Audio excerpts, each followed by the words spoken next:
The greatest investor you've never heard of. Ever wonder who quietly got rich without getting much attention? Come along with us as we learn about the greatest investor you've never heard of. What tricks did they learn that made them famous in the business world? Get ready to be moved by their amazing story of how they became rich and wise. Who is the best investor of all time? And the majority of you will unavoidably say Warren Buffett. But what if I told you there is a rival candidate with a longer track record and an even stronger record? Over a 33-year period, Jim Simons, a hedge fund investor, has seen an astounding 62% annual return on his flagship medallion fund. By 2021, a $1,000 investment made in his fund in 1988 will have grown to over $8 billion. Simons has produced 37% annualized returns over 33 years. Net of significant expenses, he pays a 5% annual fee plus a 44% performance fee as opposed to the typical hedge fund's 2% and 20% fees.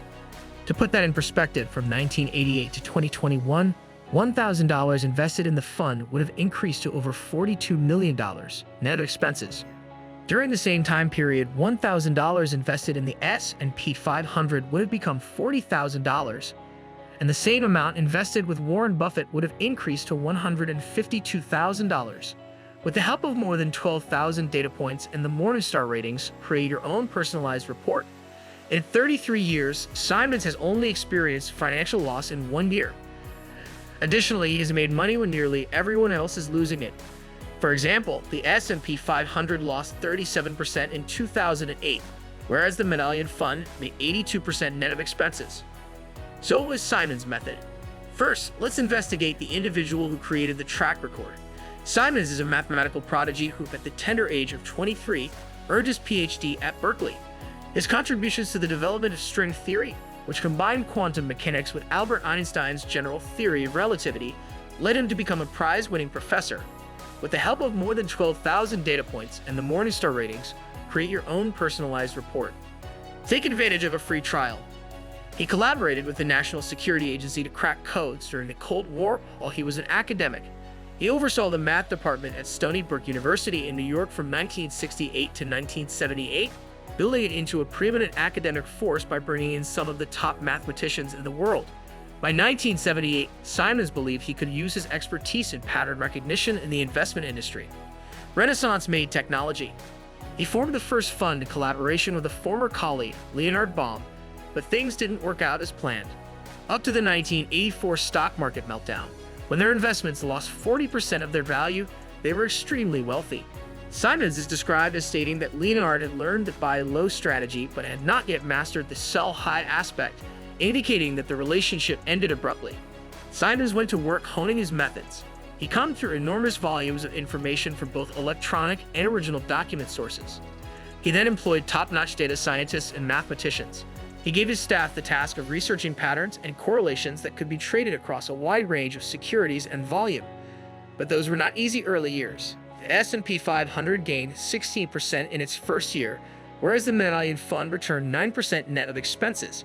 In contrast to the S&P 500's 30% rise, the fund's second-year performance was substantially worse, returning 4% net of expenses. After that, one of the founding partners departed the company and Simons hired Elwyn Berlekamp, a game theorist, to restructure Renaissance's trading procedures. The fund recovered 55% the following year once the modifications were successful, and in the following years, it completely destroyed the indices. The fund's trade secret. In terms of quantitative investment, Simons led the way. In other words, using data's patterns and asymmetries to generate little profits that can be leveraged. Simons decided early on to sift through reams of data, use sophisticated mathematics, and create state-of-the-art computer models, while others continued to base their projections on gut feeling, instinct, and traditional research methods. A revolution in investment has since swept the world thanks to Simons' inspiration. Simons makes an effort to avoid incorporating bias and sentiment into his investments. Simons and his associates hadn't pondered for too long why their expanding library of algorithms was able to predict prices with such accuracy. Rather than being analysts or economists, they were scientists and mathematicians. Incorporating signals into the trading model was sufficient if they yielded statistically significant results. Furthermore, he defends his computer models even when they defy logic. The majority of trade signals that Simons' team was finding were either non-intuitive or difficult for them to completely comprehend. Most quant firms don't pay attention to signals if they can't come up with a plausible theory to explain them. But Simons and his colleagues never enjoyed devoting too much effort to trying to figure out why market occurrences happened. They felt confident placing bets on their signals provided they satisfied several statistical strength criteria. But Simons is not a machine, and he has occasionally overruled his models. Finally, he has made a transaction against his models by selling investments in a panic. He also momentarily lost trust in his trading methods in 2018.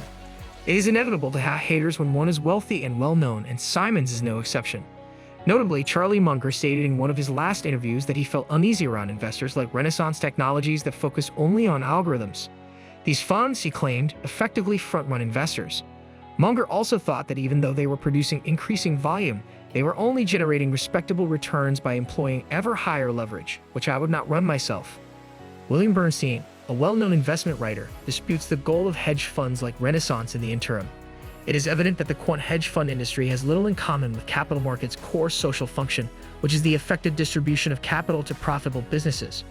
Instead, it's a zero-sum game where wealth is transferred from those who are fortunate enough to have skill and fortune to others who are not.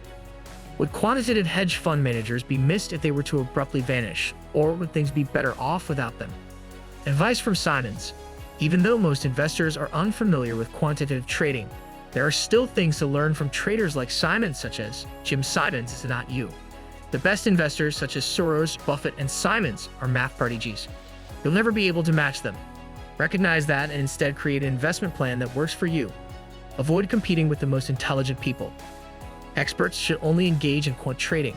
You should be aware that you're probably up against computers and the best mathematicians in the world if you're trying to make day trades using technical analysis and other strategies. Discover your edge. Find your competitive advantage in markets. It could entail using a long-term, deep value, or industry-specific approach, or it could entail employing another strategy. Whatever it is, it must align with your objectives and areas of strength. When investing, try to keep emotions out of it. Even though investing is an extremely rational endeavor, all investors are susceptible to biases and emotions. Jim Simons is too. The secret is to figure out how to reduce the times when feelings take precedence over reason. To do this, some fund managers use drastic measures. In his book, Education of a Value Investor, for instance, Guy Spier claims that he purposefully removed the Bloomberg displays from his office so that he would not be able to continuously monitor stock prices. In order to pursue his profession, he even relocated from the noise of Wall Street to a sleepy town outside of Zurich. After moving to Zurich, I put all of my effort into setting up the perfect setting for investing, one that would allow me to behave a little more sensibly. Being wiser is not the aim. The goal is to create a space where my mind isn't overexposed to distracting and upsetting factors that could make me more unreasonable. Choose an astute companion. Putting together a world-class team has been maybe Simon's greatest accomplishment. He realized early on that the best minds had to be hired in order for his fund to succeed.